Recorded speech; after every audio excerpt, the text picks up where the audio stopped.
Quando acontece um caso, se torna muito popular, que está relacionado a esta ou aquela patologia, esta ou aquela doença, as pessoas tendem a se interessar mais pelo assunto. Vira capa de portal, matéria especial, caderno especial, e as pessoas se envolvem mais nos temas que dizem respeito às pessoas conhecidas e tentam transportar muitas vezes aquilo para a própria vida. Às vezes descobrem coisas, às vezes isso é esquecido, mas alertas são dados. E é sobre alertas que a gente vai conversar hoje. Ontem nós tivemos a morte do prefeito Bruno Covas, uma luta contra o câncer. E na noite do sábado, a morte de Eva Vilma, a atriz, uma dama do teatro, da televisão e do cinema brasileiro, também morreu vítima de câncer. Situações completamente diferentes pelas idades, mas é importante a gente destacar porque são acontecimentos muito, muito próximos. Nós estamos com o Dr. Rodrigo Munhoz, que é médico oncologista do Centro de Oncologia do Hospital Sírio-Libanês. Doutor, como vai? Boa tarde. Olá, boa tarde a todos. Tudo bem? Tudo bem, Sônia? Tudo bom, doutor? Prazer tê-lo conosco aqui no Bandeirantes Acontece. Seja bem-vindo, doutor. Prazer. A gente, quando quer fazer uma entrevista para falar sobre tratamento precoce de algo, ou descoberta precoce de alguma coisa, que tipo de exame pode fazer tal, a gente tenta transportar isso para as rotinas das pessoas. Como é que as pessoas lidam com a própria saúde ao longo de um ano? E em que momento aquilo pode ser descoberto antes da hora errada. Dentro das atividades normais das pessoas. Primeiro que na média, acho que o senhor talvez confirme essa tese, as pessoas não estão acostumadas a fazer check-up. Na média, as pessoas não fazem isso. Quando fazem um check-up, vão no cardiologista para ver o coração, como é que está o colesterol, se tem diabetes, aí pode ter um medicamento aqui ou ali, então exames de sangue, um exame de esteira, alguma coisa assim. Nesses exames, nesse contato, para quem vai no médico buscar algum tipo de informação, algum sinal pode ser dado para se iniciar um processo de descoberta de algo que pode ser muito maior? O câncer, ele pode dar diferentes sinais. E é fundamental entender que o câncer, na verdade, não é uma doença só. Ele é um conjunto de doenças, cada uma com uma manifestação, com um conjunto de fatores de risco, de coisas que podem aumentar a chance de um câncer se desenvolver ou não. Mas falando em prevenção, é fundamental a gente separar os tipos de prevenção para entrar no mérito de cada uma. Existem medidas de prevenção que envolvem mudanças comportamentais e que têm por objetivo a redução de um câncer se desenvolver, de um câncer surgir. Existem outras medidas de prevenção que já partem de uma lesão que pode se transformar num câncer e que você tenta abortar esse processo no meio antes que a ameaça de fato se instale. E existe uma terceira forma, que é justamente o diagnóstico precoce. A partir de uma lesão que já é um câncer, você começar com o tratamento no momento oportuno, que é aquele tratamento que oferece a maior chance de cura. E falando então do primeiro tipo de prevenção, que são as medidas comportamentais para evitar que o câncer se instale, é fundamental lembrar que tem muita coisa ao nosso alcance, ao alcance de qualquer um. Exemplo, evitar o hábito de cigarro, moderar o consumo de carne vermelha e bebida alcoólica, praticar atividade física, evitar o sedentarismo e a obesidade. São todas medidas que a gente pode incorporar no nosso dia a dia e lá na frente colher os frutos positivos dessa prevenção. Existem outras formas em que você diagnostica uma lesão que pode se transformar num câncer. Exemplo, é o que a gente busca com a colonoscopia de rastreamento do câncer de intestino. Você muitas vezes tem a oportunidade de, com a colonoscopia, identificar um pólipo, uma lesão que é benigna no intestino, mas que poderia, anos depois, se transformar num câncer. E aí, a partir daquele exame e da retirada desse pólipo, você aborta o processo. E numa fase um pouco mais avançada, você pode diagnosticar lesões em fases iniciais. É o que se busca, por exemplo, com uma mamografia para pegar um câncer de mama numa fase precoce, ou eventualmente com o rastreamento para câncer de próstata, através do toque retal e eventualmente da dosagem daquela substância no sangue, que é o PSA. Então, cada estratégia dessas tem uma particularidade e um resultado do ponto de vista de evolução. Só que aí vem o contraponto. Nem todo exame e nem toda avaliação nos permite diagnosticar sempre um câncer em fases iniciais. Por isso que fazer, por exemplo, uma tomografia o tempo todo, ou fazer mesmo um PET scan, que é um exame complexo, não tem indicação no dia a dia como check-up. Porque muitas vezes o câncer pode se desenvolver nesse intervalo entre um exame e outro, ou muitas vezes você não tem um exame que nos consiga dar um resultado numa fase tão inicial, e isso vem mudando, e cada vez mais a gente vai ter ferramentas para caminhar nesse sentido. Rodrigo, tudo bom? A gente estava falando há 2 anos, quando a gente fez uma reportagem para o Jornal da Band sobre câncer, a gente frisou muito na questão que hoje em dia as pessoas, cada um tem o seu próprio câncer a ser desenvolvido ou não, né? Depende muito do envelhecimento celular, da genética, etc.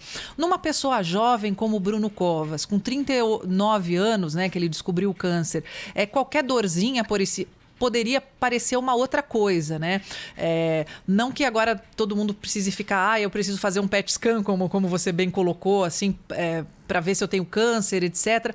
Mas quais são os sinais que mesmo a pessoa jovem precisa ficar aí de olho para poder fazer um exame um pouquinho mais apurado? Sônia, cada câncer tem um tipo de manifestação. Exemplo, um câncer de mama pode não dar sintoma nenhum, além de um nódulo na mama. Um câncer de pulmão pode se manifestar inicialmente com sintomas que, na maior parte das vezes, tem uma explicação que não seja o câncer. Exemplo, uma tosse, eventualmente um desconforto torácico, uma dor torácica. Alguns tumores mais raros, como cânceres ósseos, podem se manifestar através de dor óssea, que tem inúmeras explicações que não só o câncer. Então, um grande desafio que a gente tem para o diagnóstico do câncer é justamente esse, a falta de uma identidade própria dos sintomas de cada tipo de câncer. Tem alguns que saltam mais aos olhos. Exemplo, um sangramento intestinal, um sangramento ao ir ao banheiro, é um sintoma que deve ser sempre investigado. É sempre câncer? Não. Existem outras explicações para isso. Exemplo também, um sangramento urinário muito significativo, é outra coisa que deve ser investigado. A gente sempre fala dos tumores de pele, das características. Da mesma forma, uma pinta que vem mudando de característica, que se transforma, também deve ser investigada. Mas nada disso, Sônia, é diagnóstico. Por isso que é importante sempre discutir esses sintomas com um profissional que vai levar em consideração a possibilidade de ser um câncer, mas também de ser qualquer outro diagnóstico, que quanto mais jovem você for, mais provável é, ou seja, quanto mais jovem a pessoa, menor a chance daquele sintoma ter relação com o câncer.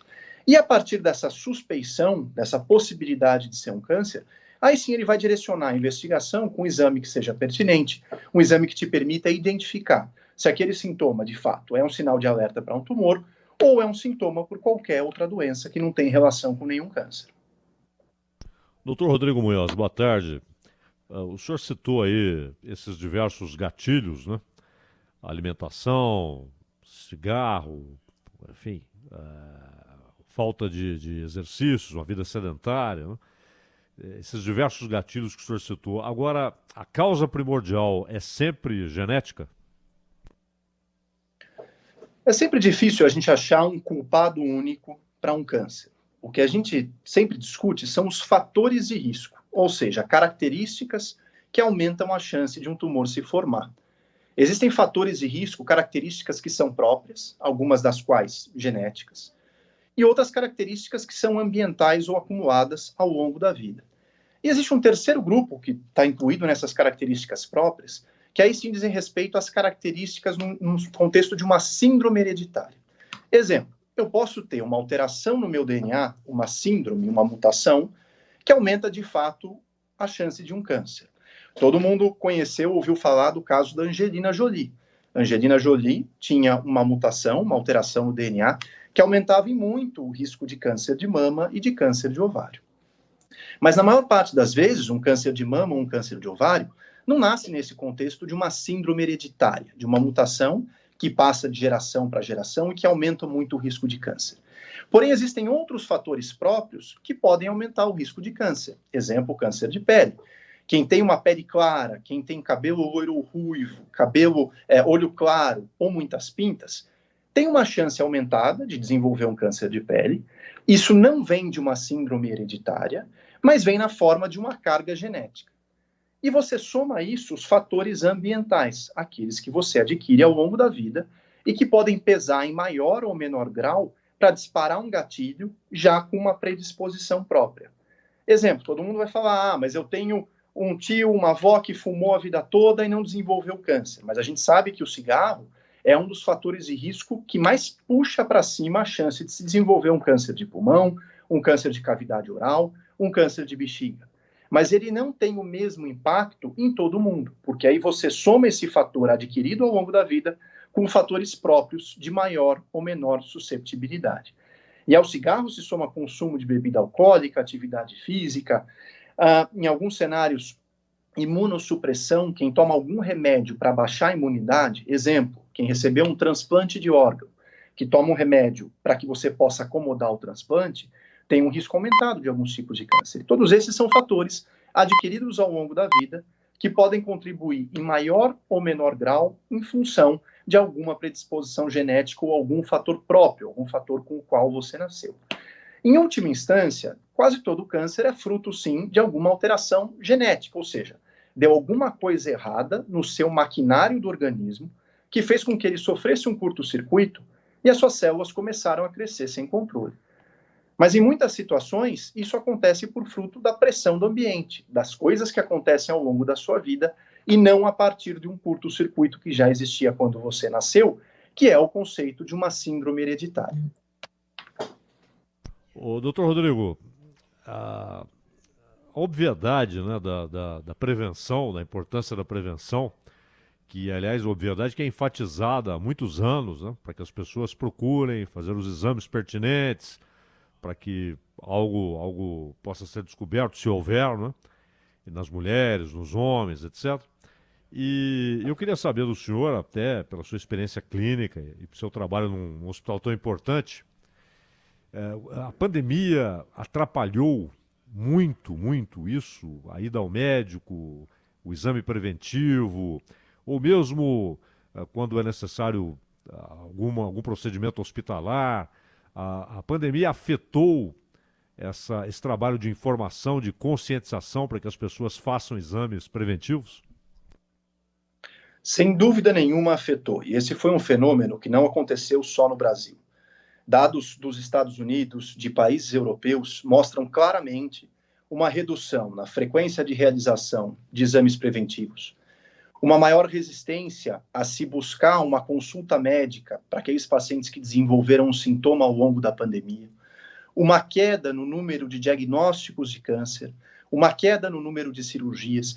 Então, a pandemia, além do dramático impacto que a gente está vivendo agora, como fruto direto da infecção, ela vai ter ainda uma herança ao longo dos próximos meses e anos, e parte dessa herança vai ser representada no cuidado do câncer, uma vez que esses atrasos sabidos em rastreamento, em exame precoce, em investigação de sintoma, em tratamento definitivo, vão ter um impacto na fase de diagnósticos de câncer para frente. Ou seja, a gente vai ver mais paciente com câncer mais avançado e que eventualmente perdeu essa janela para diagnóstico precoce ou eventualmente perdeu a data, por exemplo, da realização de um exame de rotina. E essa é uma preocupação muito grande de diferentes entidades, e uma mensagem que a gente vem buscando trabalhar é justamente essa, de, claro, manter a proteção para o Covid, mas lembrar que as outras ameaças para a saúde continuam por aí, e que não dá para baixar a guarda dessas outras ameaças nesse momento. Rodrigo, é exatamente isso que eu ia te perguntar. Quer dizer, por conta do Covid, muita gente deixou, né, de ir ao hospital, fazer os exames de rotina. Inclusive, quem já faz o tratamento para o câncer também resolveu dar um tempo maior, vamos dizer assim, e precisa aí do puxão de orelha do médico para poder voltar. Eu queria saber isso e uma outra questão que é um desafio. Hoje, a gente sabe que a qualidade de vida que a medicina e a ciência podem dar à pessoa, ao paciente com câncer, ela é altíssima. A pessoa pode viver com câncer por muitos anos, né? Fazendo os tratamentos direitinho, mas ainda existe um que é um grande desafio, que ele é muito silencioso e muito rápido, que é o do pâncreas. Então são essas duas perguntas que eu faço para você. Sônia, de fato a gente teve esse impacto e manter a adesão ao tratamento, manter as rotinas é fundamental. Mas é claro que todo mundo se sente ameaçado. Não tem como a gente fugir do medo do Covid nesse momento.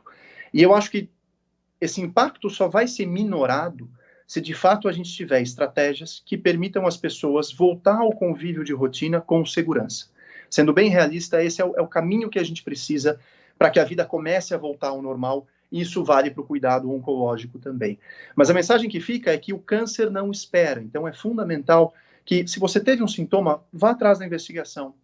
Se houve uma biópsia no meio desse caos da pandemia, que porventura você não pegou o resultado ainda, vá pegar esse resultado, leve para o seu médico, discuta se isso tem uma importância, não retarde o seu tratamento apesar das ameaças, porque a verdade é que os mais variados serviços, tanto no SUS quanto privados, adotaram rotinas justamente para a proteção do paciente e para fazer o que precisa ser feito sem expor o paciente a um risco adicional do Covid.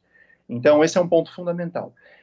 O câncer de pâncreas, Sônia, de fato é um câncer bastante desafiador. A gente não tem um método de rastreamento de câncer de pâncreas, ou seja, a gente não tem nenhuma indicação precisa de um exame parecido com a mamografia para o câncer de mama ou com a colonoscopia para o câncer de intestino, que nos permita diagnosticar precocemente o câncer de pâncreas.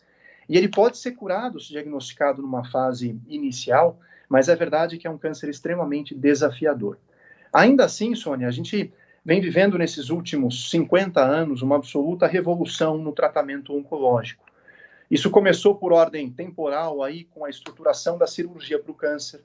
Depois, no final do século XIX, o início do uso da radioterapia. Ao longo da Segunda Guerra Mundial, o surgimento da quimioterapia. E nesses últimos 30 anos, a partir dos anos 90, um avanço muito grande com o conceito da terapia-alvo, da terapia individualizada, que busca adequar o tratamento para cada tipo de tumor e cada alteração que sirva de alvo no DNA do tumor, e mais recentemente o renascimento da imunoterapia, que mudou drasticamente o tratamento de vários tipos de câncer, câncer de pele, câncer renal, câncer de pulmão e cada vez mais e mais indicações. Então, apesar dos desafios que a gente tem, dos desafios adicionais que o Covid trouxe, a verdade é que as diversas especialidades que cuidam do paciente com câncer vêm também se desenvolvendo muito nessas últimas décadas e proporcionando chances de cura cada vez mais altas e para aqueles pacientes que não atingem a cura, tratamentos em muitos cenários que, como você mesmo disse, são capazes de controlar a doença às custas de uma qualidade de vida muito melhor. Dr. Rodrigo Munhoz, médico oncologista do Centro de Oncologia do Hospital Sírio-Libanês. Dr. Rodrigo, muito obrigado pela atenção com a Rádio Bandeirantes. Até uma próxima. Obrigado, boa tarde a todos. Foi um prazer participar. Obrigada, Rodrigo. Obrigado.